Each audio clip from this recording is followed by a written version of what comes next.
तक मजबूत नहीं होगी तब तक तो सारा विकास बेकार है। पर आपने कभी सोचा कि हमारा देश वो देश था जहां के वैज्ञानिकों ने चंद्रयान बना लिया और वो मिसाइल नहीं बना सकते थे?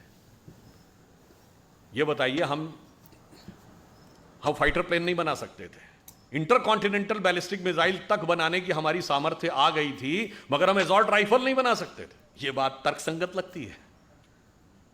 हम बना नहीं सकते थे गलत है, हम बनाना नहीं चाहते थे।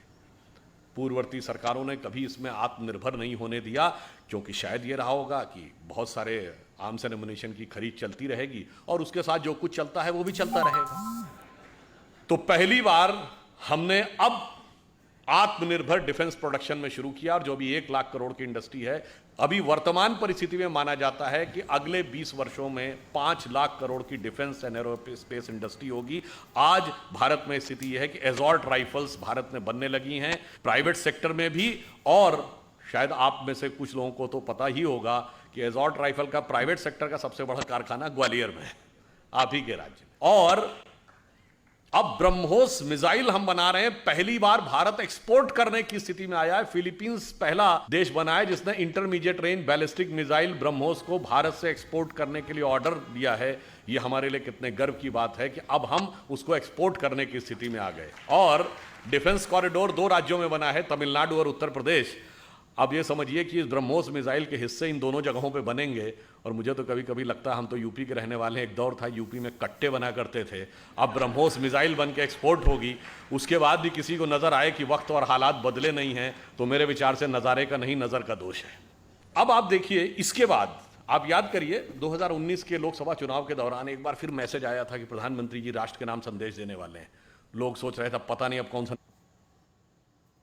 I don't borrow money from friends anymore. Low orbit में मूव करने वाले किसी भी ऑब्जेक्ट को पूरी सटीकता के साथ डिस्ट्रॉय करने की कैपेसिटी भारत ने प्राप्त कर ली है अंतरिक्ष में, और यह कैपेसिटी प्राप्त करने वाला भारत सिर्फ चौथा देश है। न्यूक्लियर सबमरीन हमने इस समय में बनाई, वह कैपेबिलिटी हमने प्राप्त की, यानी देश की सुरक्षा को पूरी तरीके से मनोवैज्ञानिक दृष्टि से भी सुदृढ़ करना, यानी सेना को पूर्ण अधिकार कि जो करना हो करो। हमने बालाकोट भी करके दिखाया और हमने सर्जिकल स्ट्राइक भी करके दिखाई, और उत्पादन में भी हम आत्मनिर्भर होंगे। आप में से बहुतों को शायद पता हो, 400 ऐसे डिफेंस के उपकरण हैं जिनका की इंपोर्ट सरकार ने बैन कर दिया। ये भारत में ही बनाने पड़ेंगे, और इससे हजारों करोड़ रुपए का हमारा फॉरेन एक्सचेंज रिजर्व भी बचता है।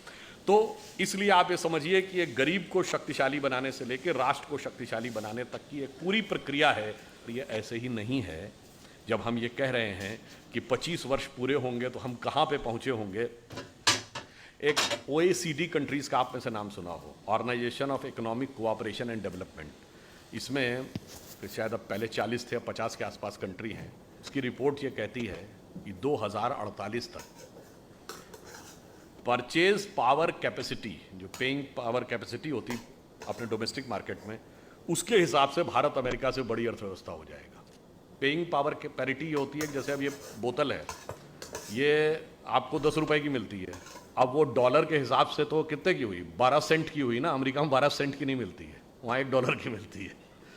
तो यहाँ ये बोतल 80 रुपए की नहीं मिलती है, तो उसे कहते हैं पेइंग पावर पैरिटी। तो मतलब हर चीज को आप डॉलर से कन्वर्ट करके नहीं देखते हैं, आप देखते हैं कि उस देश में क्या मिलता है। जैसे यहाँ किसी कोई 80 रुपए में ठीक ठाक नाश्ता करके आ सकता है, पर अमेरिका में $1 में कोई ठीक ठाक नाश्ता नहीं कर सकता, वहाँ $4 से $5 चाहिए नाश्ता करने के लिए।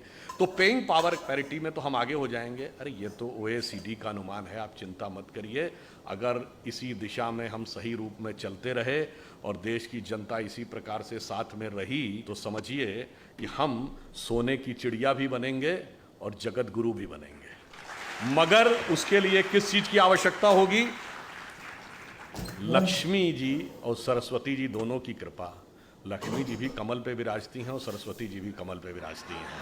तो जब तक कमल खिला रहेगा तो ये OECD के सारे अनुमानों को फेल करते हुए हम सबसे बड़ी अर्थव्यवस्था हर दृष्टि से हो जाएंगे, सिर्फ पेइंग पावर पैरिटी के हिसाब से नहीं होंगे। ये मैंने आपको इसलिए बताया कि हम आगे, और हम देखिए सबसे पहले आके डिजिटल इंडिया की जो शुरुआत हुई, ये डिजिटल टेक्नोलॉजी कहां तक अगले 25 साल में जा सकती है हमने कल्पना नहीं की है। जैसे मैं उदाहरण देना चाहता हूं, आज से 25 साल पहले चले जाइए, 1996 में, 26 साल पहले। आप में से बहुत लोगों को याद होगा पहली बार ऐसा हुआ कि कंप्यूटर ने शतरंज की बाजी खेली गैरी कास्पारोव के साथ। आईबीएम के कंप्यूटर डीप ब्लू 96 में।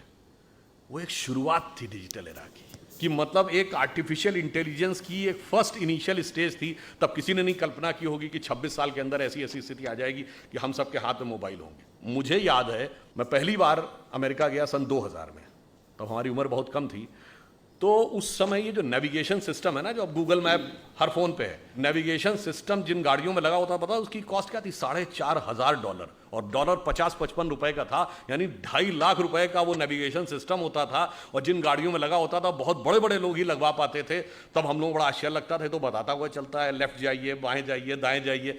अब फ्री में सभी के हाथ में है।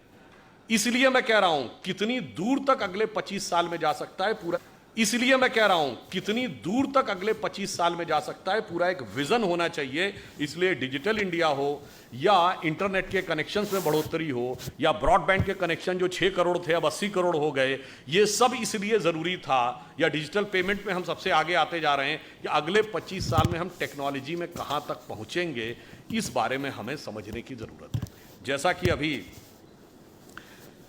जैन साहब कह रहे थे, तो ये भी याद दिलाते हैं 2014 से पहले स्टार्टअप सिर्फ 500 के आसपास थे, अब 70,000 के आसपास है। 100 से अधिक यूनिकॉर्न हैं। हम अमेरिका के बाद सबसे ज़्यादा यूनिकॉर्न बनाने वाली कंपनियों में से, देशों में से एक हो गए हैं।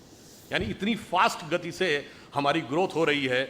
और आप यह भी समझिए कि इस परिवर्तन के इस दौर में जब हम इस रफ्तार से आगे बढ़ रहे हैं, तो एक बार मुझे याद है कि एक टीवी डिबेट हो रही थी, तो उसमें यह हुआ कि अमेरिका ने मदद पाकिस्तान को रोक दी, तो वो पाकिस्तान